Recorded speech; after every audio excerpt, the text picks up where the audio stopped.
નમસ્કાર મિત્રો, LLDC winter festival 2025 આજે પૂર્ણ તો નથી થયો, કારણ કે વિરામ થયો છે. આ અઘોરીની યાદ લોકો હૃદયમાં લઈને મને લાગે છે કે જ્યારે પાછું 2026માં જ્યારે આ વિન્ટર ફેસ્ટિવલ થશે ત્યાં સુધી આ લોકો જે છે આપણા હૃદયમાં રમ્યા કરશે. અદ્ભુત છે મહેશભાઈ, ખરેખર મને લાગે છે કે ઓસમાણભાઈ મીર વખતે આપણે 12 વગાડ્યા હતા, અત્યારે 12.5, એટલે રેકોર્ડ તોડ્યો છે આ લોકોએ. અદ્ભુત છે. અને મને લાગે છે કે આ સોરઠ ટૂર નથી પણ કચ્છ ટૂર હતી ખરેખર. તો આપણે એનો પરિચય લેશું, કારણ કે અઘોરી છે પણ મારે બધાનો વ્યક્તિગત થોડોક પરિચય લેશું, જેથી કરીને અમારા દર્શકોને પણ ખબર પડે કે ગુજરાતીમાં રેપ અને હિપહોપ કઈ રીતે થઈ શકે એનો આ દાખલો છે. જ્યારે પણ હિસ્ટ્રી લખાશે ત્યારે આ ટીમને લોકો યાદ કરશે. સૌપ્રથમ સાહેબ તમારો પરિચય આપજો. હું છું ક્રુઝ ફ્રોમ અઘોરી મ્યુઝિક. અને મૂળ આપણું બેઝ ક્યાં ગામથી જાવ? અમદાવાદથી જ છે, પણ અમારું ગામ કહેવાય ઉપલેટા. જી, ધોરાજી. જી, આપનો પરિચય? મારું નામ કેડીપ છે, અઘોરી મ્યુઝિક, અને હું અમદાવાદથી છું. અમદાવાદ. મારું નામ છે હાર્ડી, અઘોરી મ્યુઝિક, અમદાવાદ. જી, અમદાવાદ અને સૌરાષ્ટ્ર આ જે છે એ કન્સેપ્ટ કઈ રીતે આવ્યો અને કોની પ્રેરણા છે? હા, એવું કહેવાય ને કે અમે જે હિપહોપ કરીએ છીએ, હિપહોપ એક એવું કે આપણું જે કલ્ચર હોય એ રિપ્રેઝેન્ટ કરે કે તમે કોણ છો, ક્યાંથી આવો છો, તમારી સાહિત્ય શું છે અને તમે ક્યાંના છો, તમારા રૂટ્સ શું છે. જી, કે વેસ્ટર્નમાં જે થાય કે એ લોકોએ પોતાનું કલ્ચર બતાવ્યું, તો આપણે કેમ ના બની શકીએ? ક્યાં ગુજરાતી છે, આપણું સાહિત્ય એટલું જે સાગર કહેવાય, જો આમ ડોલ બને, આ તો ખાલી ડોલ કહેવાય. ક્યાં વાત, ક્યાં વાત. એટલું રીચ આપણું લિટરેચર છે. તો અમે એક ખાલી માધ્યમ કહી શકાય કે એક હિપહોપ થ્રુ અમે આ જે યુથને જે અમને સાંભળી રહ્યા છે એમને અમે પીરસીએ છીએ અને એક્સેપ્ટ કરે છે. અમે ધન્ય છે. ક્યાં વાત. મેઘાણી સાહેબને આપણે ખરેખર ત્રણેય જણાએ પી લીધા એવું લાગે છે, કારણ કે સૌરાષ્ટ્રની વાત છે, બહારવટિયાની વાતો છે. સાહેબ, આપણી સંસ્કૃતિ, હવે આપણે માત્ર ફરિયાદો કરશું કે પશ્ચિમીકરણ થઈ રહ્યું છે, પણ તમે એનો જવાબ આપ્યો છે કે પશ્ચિમીકરણ નહીં, જો આપણી અંદર જો આ ક્ષમતા હશે ને તો પશ્ચિમના લોકો પણ તમારું અનુકરણ કરશે, એવું એક માહોલ ઉભો કર્યો છે. ખરેખર ખૂબ અભિનંદન. કોણ છે ગુરુ તમારા? એકચ્યુઅલી કઈ રીતે પ્રેરણા મળી છે? અમારા ગુરુ તો સાક્ષાત સરસ્વતીમાં, ભોળાનાથ, અને બધી જ માવડીઓ જે અમારી સારે વાર રહે છે, એ બધી માવડીઓ અમારા ગુરુ છે. અમારા મમ્મી પપ્પા, અમારા માતા પિતા, જેણે અમને આટલા ઉછેરીને મોટા કર્યા છે અને અમને સંસ્કાર આપ્યા છે આટલા, કે અમે લોકો આ જે પણ અમે લોકો કરી રહ્યા છીએ અને આગળ વધારીએ. અમે લોકો નાનપણથી જ ડાયરા ને એવું બધું જોતા આવ્યા છીએ અને ઘરમાં પણ એવું જ ચાલતું આવ્યું છે. તો અમને લોકોને પ્રેરણા ત્યાંથી જ મળી છે કે આવું કંઈક કરીએ, અને અમને લોકોને સારું લાગે છે આ કરવું, કે આપણી જે સંસ્કૃતિ છે, આપણી જે ધરોહર છે એ સચવાઈ રહે, એ આગળ પણ ખોરવાય નહીં, એના માટે અમે લોકો આ કરી રહ્યા છીએ. ક્યાં વાત. શું કહેશો એલએલડીસી નો આજે આખો ફેસ્ટિવલ? અને મને લાગે છે તમારા કરતા આ લોકોએ વધુ આનંદ લીધો છે, એના કારણે તમે આનંદ લીધો છે. કારણ કે શરૂઆતમાં એવું લાગતું હતું કે માઇલ જતું હતું, પણ પછી જે છે ને ઓડિયન્સનો જે આખું ઉર્જા મળી, એટલે તમે વધુ ઉર્જાવાન બને એવો માહોલ દેખાડો. સૌથી પહેલા તો thank you so much LLDC, thank you so much. આટલી મજા અમે બહુ દિવસ પછી કરી છે. ક્યાં વાત. તો બસ, જય માતાજી, જય ભોલે. નેક્સ્ટ યર મળીએ. જી, અંતિમ પ્રશ્ન આપના માટે. અહીંયા જેમ મેઘાણી છે સૌરાષ્ટ્રમાં, અહીંયા અમારે કારાણી છે. હું ઈચ્છીશ કે તમે કચ્છમાં આવી અને આવું બધો ઇતિહાસ અહીંયા પણ છે, અને મને લાગે છે કે એક આલ્બમ તમારો કચ્છ વિશે પણ બહાર પડે, તો એના વિશે કંઈક? 100%. અમારું આમ પણ હતું જ કે અમે લોકો આપણું જે પણ સાહિત્ય છે, ગુજરાતનું જે પણ સાહિત્ય છે, ખાલી સૌરાષ્ટ્ર નહીં પણ જે પણ ક્ષેત્રનું જે પણ સાહિત્ય છે, અમે લોકો એને આગળ લાવવાનો પ્રયત્ન કરી રહ્યા છીએ. અને અમારો પ્રયત્ન રહેશે જ આગળ કે અમે લોકો આપણું જે સાહિત્ય છે એને હિપહોપના ઢાળમાં જોડીને અને પછી એને પીરસે. કીધું ને કે આ ખાલી એક દરિયામાંથી ખાલી ડોલ હતી. ક્યાં વાત. પહેલું ગીત મારું જ હતું ને, કારાણી. હા, એ કારાણી. એટલે એને જો કે રાજેશભાઈ તો બેલેન્સ કરી, મહેશભાઈ શું કહેશો? કારણ કે તમારા માધ્યમથી ગઈકાલે જ મેં કીધું કે કાલે પ્રેમ જોશુઆ જે જર્મનીથી, તો એલએલડીસી ખરેખર કચ્છ આખું ઋણી છે તમારું. શરૂઆત તમારાથી કરી હતી, ઇન્ટરવ્યુનો વિરામ તમારાથી જ કરું છું. કેવું રહ્યું 5 દિવસનો જર્ની? બસ આ 19 તારીખથી જે યાત્રા શરૂ કરી હતી ને, અમે અલગ વિવિધ શૈલીઓને સંગીતની પીરસવાની કોશિશ કરી છે. પણ આજે મને આ ક્ષણે એક વસ્તુ એવી સૂચે છે કે રેડિયોને જયારે ટ્યુન કરીએ ને તો એક સ્ટેશન ન પકડાય, તો ક્યારેક આવો અઘોરી મ્યુઝિક જેવો સ્ટેશન પકડી જાય ને ત્યારે બહુ સંતોષ થાય. ક્યાં વાત. કે રિયલી જેના માટે આ બધું કર્યું છે ને, અલગ અલગ શૈલીઓ માટે, એમાંની આ શૈલી હતી. કારણ કે આને કન્ટિન્યુ જે આપણે બધા યંગસ્ટરને પીરસ્યું ને, એ આફ્ટરઓલ તો જે અસલ ને ઓરિજિનલ જે આપણું તત્વ છે ને એ જ પીરસ્યો છે. માતાજીના સ્વરૂપમાં આ લોકોના માતાજી પ્રત્યેનો પ્રેમ દેખાડો, ભોળાનાથને તો જાણે સાક્ષાત એને ઉતાર્યા.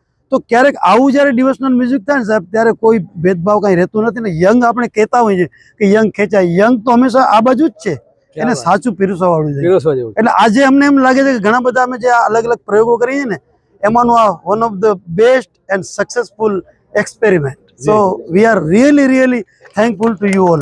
જી, જેમ કે 9 રસ હોય છે, આ 9 રસનો અહીંયા નિચોડ અહીંયા જોવા મળે. તો આધ્યાત્મિક ક્ષેત્રે આપ ખૂબ પ્રગતિ કરી છે, ત્યારે શું લાગે છે કે આ એક સંસ્કૃતિ બચાવવાની વાત છે, આપણા ધર્મને બચાવવાની વાત છે, સાથે સાથે જે યુથ જે છે એ ભટકે નહીં એના માટે આ લોકો જે છે આધુનિકતા અને પરંપરા અને ક્રાંતિનું મિશ્રણ છે. શું કહેશો?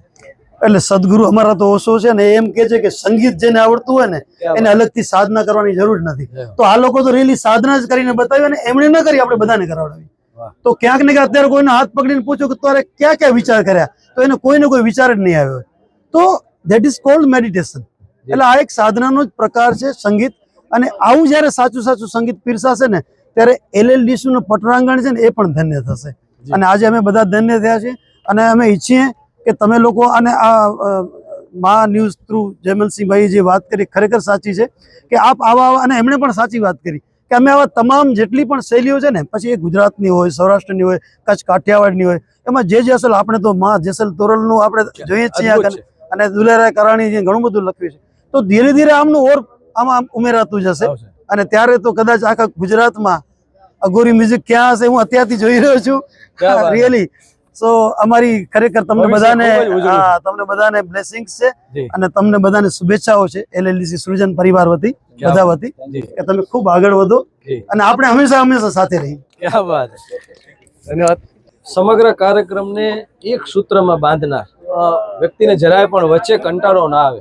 અને હમણાં જ ઋતુરાજ એમ કીધું કે જ્યારે સ્ટેજની નીચે અમને જોયું તો કાંઈક ને કંઈક લખવાનું ચાલુ હોય, જ્યારે સ્ટેજ ઉપર આવે છે ને ત્યારે ખૂબ પ્રિપેર થઈને આવે છે. એવા કપિલ ગોસ્વામી, જેને એન્કર કહી શકાય, જેને જે છે એક સૂત્રમાં બાંધનાર આ પ્રોગ્રામના જે છે એ કેન્દ્ર બિંદુ કહી શકાય, તો મળશું કપિલ ગોસ્વામી. કપિલજી, ખાસ કરીને LLDCમાં કેવો અનુભવ રહેશે? LLDCના અનુભવની વાત કરીએ ને તો પરિવાર જ લાગે છે. એમણે પરિવાર જેટલો પ્રેમ આપ્યો છે, જે આદર અહીં દરેક કલાકારને મળે છે, નાના નાના કારીગરોને મળે છે.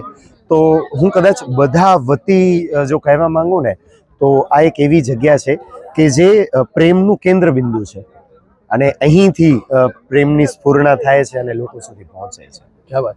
પ્રિપેરેશન શું હોય છે? કારણ કે તમારી કને પ્રોગ્રામિંગ હોય છે કે આજે જર્મનીનો કંઈક કલાકાર આવી જશે, આજે જે છે અઘોરી છે, ખૂબ મહેનત કરવી પડતી હશે અને રિયાઝ કરવું પડશે. તમને પણ આમાં ખરેખર મહેનત કરવી પડશે. કઈ રીતે પ્લાનિંગ થાય છે? આખું એક વખત પૂરો ઇવેન્ટ ફ્લો મળી જાય એના પછી ફક્ત એ મગજમાં ચાલતું હોય કે આપણું સાહિત્ય જે છે એ અદ્ભુત છે, અને એ સાહિત્યમાંથી કયા વખતે કઈ વસ્તુ અહીંથી બોલાશે અને સીધી લોકોના હૃદય સુધી પહોંચશે, એનો એક નાનકડો પ્રયત્ન અહીંથી કરવામાં આવે છે. ક્યાં વાત. આજે કદાચ તમે નોંધ્યું નહીં હોય પણ મેં તો જોયું છે, કદાચ તમે જોયું હશે, ઉદ્યોગપતિ અદાણી ગ્રુપના રક્ષિત સાહેબ તમારા એન્કરિંગથી પ્રભાવિત થઈ અને એ દીપેશભાઈને પૂછતા હતા કે કોણ છે. Oh my God. તો મને લાગે છે કે તમારા માટે મોટું એચિવ છે. ખરેખર અમારા તમામ યુવાનો માટે તમે એક રોલ મોડેલ છો.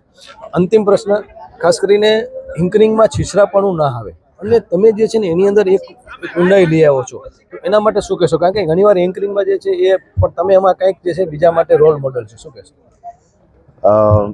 આ કેવું છે કે સાહિત્યની વાત હોય, શબ્દોની વાત હોય, તો હૃદયથી જે પણ આવે છે ને એમાં ક્યારેય છીછરાપણું નથી આવતું. અહીંયાથી જ્યારે તમે કંઈક બોલતા હો ને ત્યારે ક્યાંક સેજ એ મગજ ચાતરી જાય, પણ હૃદય ક્યારે નથી ચાતરતું. ક્યાં વાત. બસ એ પ્રયાસ. તો હૃદયથી જીવનારા કપિલ ગોસ્વામીને ફરી એકવાર અભિનંદન, કારણ કે આ 5 દિવસ લોકોને જકડી રાખ્યા છે, ક્યાંક હસાવ્યા છે, ક્યાંક સરસ મેસેજ પણ આપ્યો છે, અને સાથે સાથે કલાકારોને બિરદાવ્યા છે અને ઓડિયન્સને પણ બિરદાવી છે. અને LLDCની આ જે પહેલ છે એને ફરી એકવાર આપણે અભિનંદન આપીએ, કારણ કે અમારી ગઈકાલે જ વાત થઈ કે આ જો ન હોત ને તો આવા કલાકારો આપણે કચ્છમાં ક્યારે સાંભળવા મળે, ક્યારે જોવા મળે. તો ફરી એકવાર ખૂબ ખૂબ અભિનંદન, અને 2026ની આપણે ઇંતજારી કરવાની છે. પણ એના પહેલા બાપુ જી, એક વસ્તુ મારે હંમેશા કહેવાનું મન થાય, પણ આજે એ મોકો મળ્યો છે કે મા આશાપુરા ન્યૂઝે છે ને મૂળ સુધી જઈ અને હંમેશા રિપોર્ટિંગ કર્યું છે, અને ખાલી સમાચાર પીરસવા માટે નથી આપ્યા, એમાંથી સત્વ કાઢીને લાવે છે. તો એના માટે આભારી રહેશો બાપુ જી. હંમેશા. આ એની ખાસિયત છે, એટલે એ ક્યારે પણ બાકી નથી રાખતા. જે મેં એને આપ્યું હતું એ પાછું મને રિટર્ન કરી છે. Thank you, thank you ફરી so એકવાર ખૂબ ખૂબ આભાર. અને બસ 2026 નો ઇંતજાર, અને ત્યાં સુધી આ એક વર્ષની જે છે એને યાદોને વાગોળજો, અને જે કાંઈ પણ મળ્યું છે એને શેર કરજો મિત્રો, કારણ કે અદ્ભુત જે છે આ 5 દિવસનો કાર્યક્રમ રહ્યો છે 19 જાન્યુઆરીથી 23 જાન્યુઆરી. ઋતુરાજ સિંહ કરણ સાથે જયમલસિંહ જાડેજા, મા ન્યૂઝ, LNDC, કચ્છ, ગુજરાત.